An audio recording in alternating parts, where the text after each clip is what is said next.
Bismillahirrahmanirrahim. Assalamualaikum warahmatullahi wabarakatuh. Nah, di sini saya akan berikan bagi pendengaran Sami, ya, bagi kalian semua yang punya nyali dan berani, silahkan lakukan sendiri bagaimana cara menangkap hantu. Ya. Asal berani, asal punya nyali, siapapun, dimanapun bisa Anda kerjakan sendiri. Jadi ketika kita ada mengalami kejadian anak nangis, nggak usah repot panggil siapa orang pintar, nggak usah. Jadi di sini pemirsa saya akan coba untuk memberikan caranya. Yang pertama, kita siapkan gelas kaca ya, yang masih bersih. Gelas kaca satu saja. Berikut kita siapkan garam. Kenapa gelasnya gelas kaca? Karena di sini ada sesuatu hal yang menjadi tantangan bagi makhluk halus dalam kaca itu sendiri. Ya. Mitosnya kalau setan bercermin itu pasti dia akan takut melihat mukanya sendiri. Makanya mitos juga katanya kalau duit pengen aman, nggak hilang-hilang, nggak diambil tuyul itu wajahnya jelek, ya. Nggak diambil tuyul, katanya di tempat penyimpanan uang itu diberikan cermin atau kaca. Karena apa? Mitosnya lagi, tuyul kalau begitu sampai ke tempat uang melihat wajahnya sendiri, dia akan takut dan tidak jadi mengambil uang itu. Itu mitos-mitosnya. Secara kenyataannya entah, saya juga nggak tahu. Tetapi di sini kita juga mempercayai sedikit mitos itu. Kita gunakan kaca. Sebenarnya bukan percaya, tetapi kita antisipasi. Kita gunakan yang kaca. Wis manut wae lah pokoknya karo wong-wong biyen. Sama orang yang terdahulu manut. Setelah gelas kaca disiapkan, kemudian siapkan garam kira-kira 2 sendok makan ya. 2 sendok makan cukup. Yang berikutnya itu kita siapkan yang namanya cuka makan. Cuka makan itu semuanya tahu ya, cuka makan. Botolnya segini. Kalau bisa yang masih utuh ya nggak apa-apa. Kalau masih separuh memang itu yang dibutuhkan. Kita cuma membutuhkan separuhnya saja. Terus prosesnya gimana? Yang pertama, gelas kita isi dengan air sedikit saja, mungkin kurang dari seperempatnya, seperempat turun sedikit. Setelah itu kita masukkan garam 2 sendok masukkan garam. Berikut nggak pakai lama, tuang cuka makan itu setengah botol, sampai habis. Kalau botolnya masih utuh, takar kira-kira setengahnya saja, setengah. Itu bahan-bahan yang harus kita siapkan. Terus langkahnya bagaimana pemirsa? Ini yang lebih bagus ya, yang lebih bagus kalau kalian muslim, betul-betul muslim, kalian ambil wudhu. Yang pertama ambil wudhu terdahulu, biar suci. Kemudian duduk menghadap ke arah kiblat sambil gelas kita taruh di depan kita.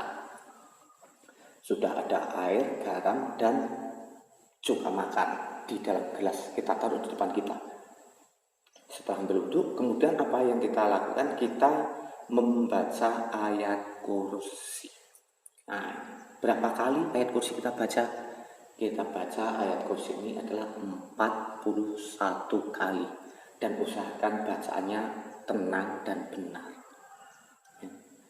Kita percaya bahwa air itu dia akan merekam ayat-ayat yang kita bacakan ke dalam air.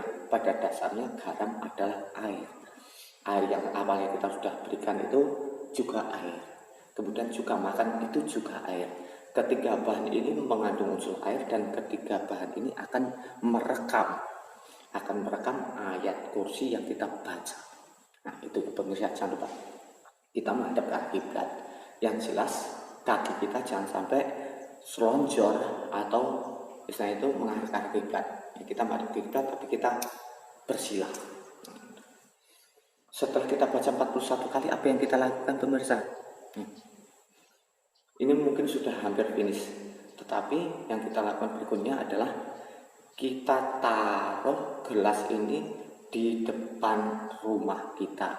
yang kira-kira aman. Kalau di dalam rumah, di depan rumah kadang-kadang ada banyak lalu lalang orang lewat, maka yang paling bagus itu kita letakkan di pojok kanan rumah kita, depan pojok kanan.